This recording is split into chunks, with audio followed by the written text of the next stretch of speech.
we're back in the official What's with Terry studio, which also doubles as a Barnes & Noble bookstore.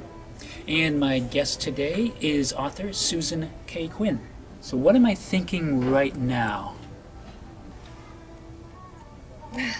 Sorry, I'm not getting anything. I'm blank again.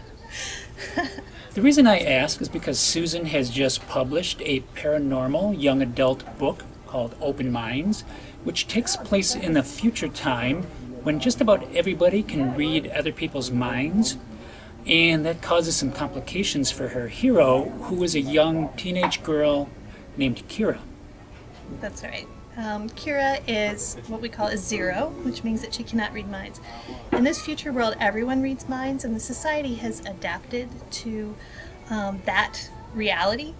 So things like range codes of how close people can live together has changed. And more importantly, the society has evolved to have trust based on whether I can read your mind or not. Because the truth is actually available now, because I don't have to take your word for it, I can read your mind.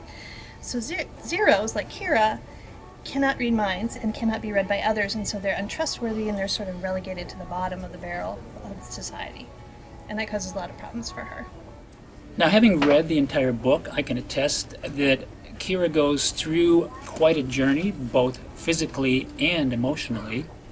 Yes. Well, she starts out as a zero, and the only thing that she wants is to change. The change from being a child to an adolescent is where the mind reading comes in. And so when she doesn't go through that change, she keeps waiting and waiting for it to happen. And if it doesn't happen, boyfriends, college, all of that is out for her.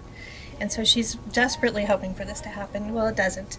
And her boyfriend, when he tries to kiss her because he really doesn't care about society's rules so much, she ends up knocking him out and discovers that she actually can do something quite unique in that she can jack into other people's minds and control them. And it starts out to be something that might be the answer to her problems, but ends up not. And she quickly finds out she has to mind control everyone that she loves in order to keep this secret. And it just gets worse from there. So. And it doesn't stop there, because Open Minds is actually the first part of the Mindjack Trilogy. That is true. I'm working on Closed Hearts, which is the sequel to Open Minds right now. And which is a lot of fun to write the second book while people are reading the first book. But there will be 3 books eventually in the trilogy.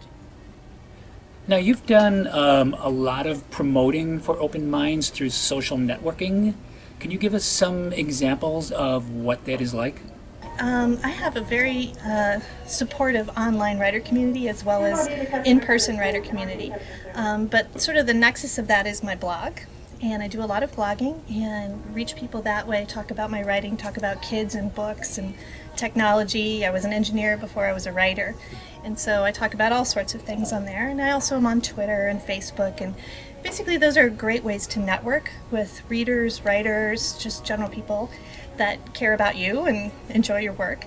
And that was great when I launched the book, Open Minds. I had a virtual online party where a whole bunch of people joined in on the blog and the other blogs and supported the launch of the book, which was great fun.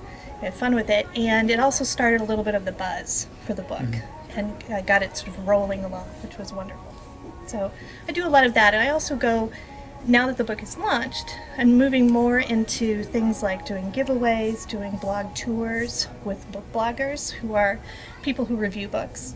So I'll send the book to them, they'll review it, and that'll get some more exposure. And next month, I'm taking even one more step and starting to do some paid advertisements, which is another way to reach people who do the ebooks.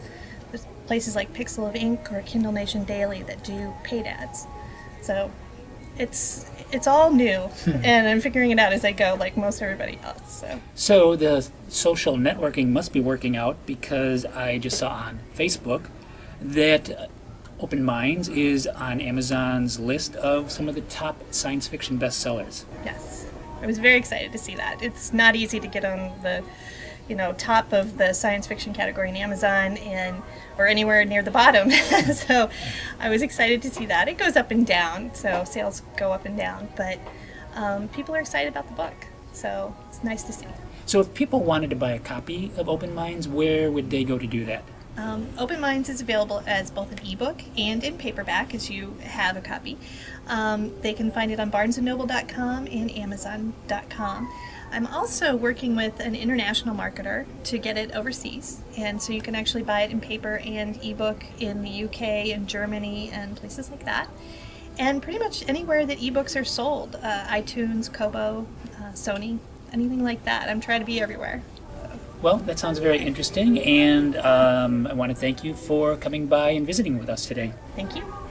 I got my mind set on you. I got my mind set